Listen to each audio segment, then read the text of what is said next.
does it determine how it's going to CDD and allocate to what council? CDD, it won't be their money, it will be taking money out of the general fund, it'll sequester a standalone unit over at CDD with general fund dollars. And so the question, that's why there's so much pressure on this number to be below number. So, then what's the savings if the money's still coming out of the general fund? Right.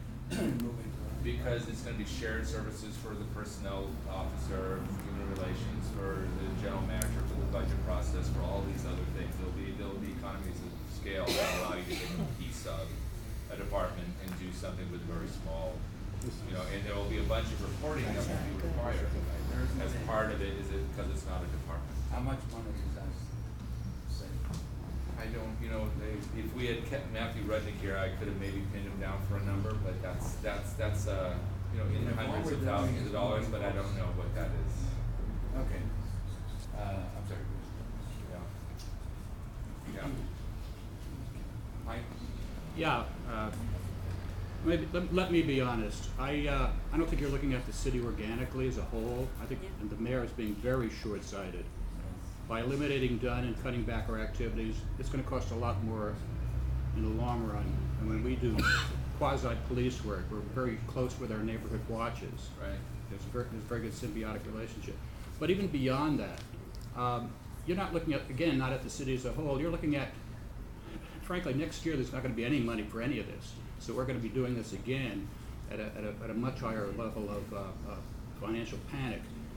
For instance, the people that you're laying off, which there's no question if salaries can't be cut back, you have to lay off people. However, are you setting up a two-tier retirement and health system so you can move those people into it if they're rehired?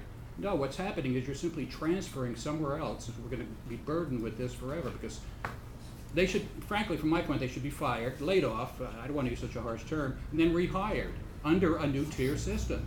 We're going to be facing this in 2-3 years and facing a much worse deficit. I mean, these people here that know the numbers, you're looking at $1 billion, year after next, potentially. 885 is a current number. Unless you're waiting for some kind of financial miracle, like winning the lottery, this debate here, in a few months, as we go into July 1st, you're going to say, you know what?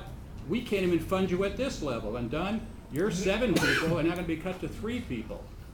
You're not looking at it at the overall picture. You're looking at how can I scramble and save our general fund and our special fund now, and get our rating back up. But the big picture seems to be eluding everyone. I don't know if it's political. Gee, is that a possibility? We're hoping that maybe someone will be out of office in 3 years. When the feces hits the fan. Yeah. It's kind of bouncing off it now. I will agree with you.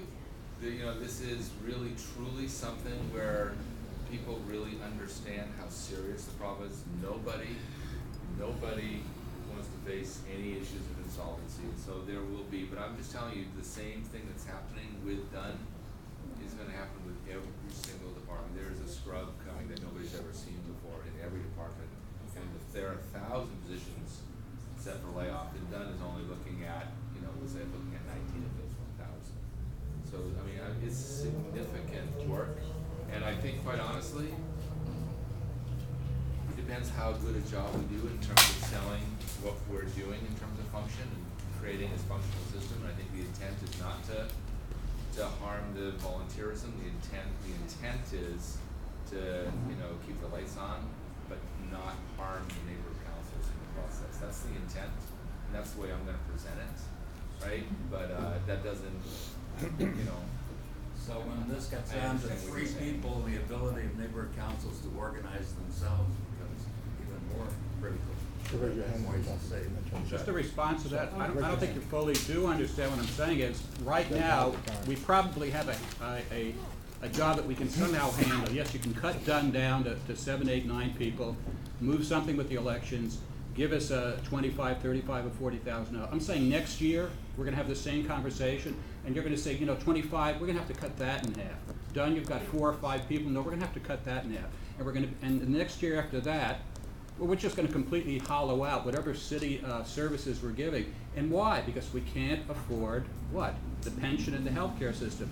So we should have, and we can't take that back, but we should have a two-tier, we should be looking forward, how can we get out of this? If we lay off 3,000 or 4,000 people, rehire them under a new system, that's gonna go a long way to solving our budget crisis in 3 years. I would suspect if we can create a second tier, which I think there's general sense that we need to, it's another big step to be able to, lay people off and then hire them back under the other tier. That'll be another big part of the political equation, which will be much harder to achieve. But creating a second tier is, I think, on everybody's. That's the long-lasting solution. That's the one But yes, but not for necessarily the existing. No, I people understand. adopt now. It's not gonna happen in this year, in this budget. It's not this weekend's issue. No, okay. Marlene, Marlene, do you want? go ahead, Marlene. One of the things that I've been trying to develop this year, and I've had a few people help me on this, is Terry Gomes, Jay Handel, Sharon Cummins, and Shelley McPherson, and Ivan, a bunch of different neighborhood council. We have been in the process, it's a work in process, but we've been developing a mentoring system. This would be part of this would be the orientation of all newly elected officers and board members and existing board members who really don't even really understand the whole neighborhood council system. People who've been involved in the neighborhood councils, once you've been there, and we've had quite a few like Doug and a few other people who've been here in the systems for about 10 years, they really understand. But they understand how long, how many hours it takes to really be effective. And that's where this mentoring program is going to really take hold. Because we're going to require, and this has to be discussed anyway, the orientation and ethics training for every new officer and board member. This has not been really effective, or, especially the ethics training. A lot of people have not taken it. This year, a lot more people have taken it. Our neighborhood council was one of the first ones who had 100%. And the reason we did that is because you said, if you didn't take it, you're not voting. Because there's a lot to learn. It's just not a 2-year term. There's a lot to learn. I'm just gonna just gonna review just very quickly. But an overall mission statement of neighborhood councils, most people don't even know that. The Brown Act, duties of officers, the role of board members, civility, parliamentary procedures, how to even set an agenda, how to run a meeting. That's part of our mentoring team. Our purpose, the mentoring team would have to be invited by a neighborhood council by the request of either Dunn, a president, or 2 or more board members. It should be gone through Dunn for monitoring purposes, and our job would only be to observe and to rewrite a report and make suggestions to the entire board and to Dunn. We can also be an agenda item non-binding. Our goal, the goal of the mentoring team, is to have full functioning neighborhood councils. Thank you. And one more thing, how the mentoring team would partner with Dunn.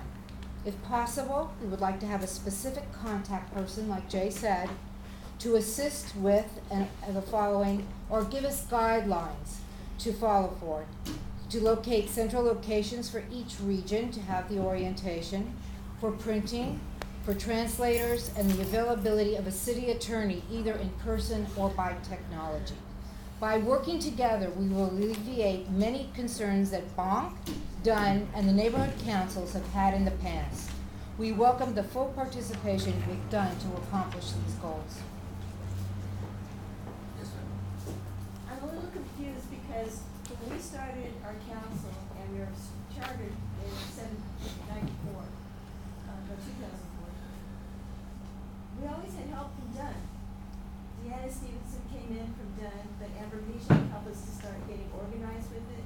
We had another person start to read her first name, and she came in and helped us write the charter for this. And someone else helped me, Matthews, I think, who's the city attorney, helped me write the bylaws for the election committee. And Dunn has always helped us in every way possible. And I kind of don't understand how you guys haven't gotten the help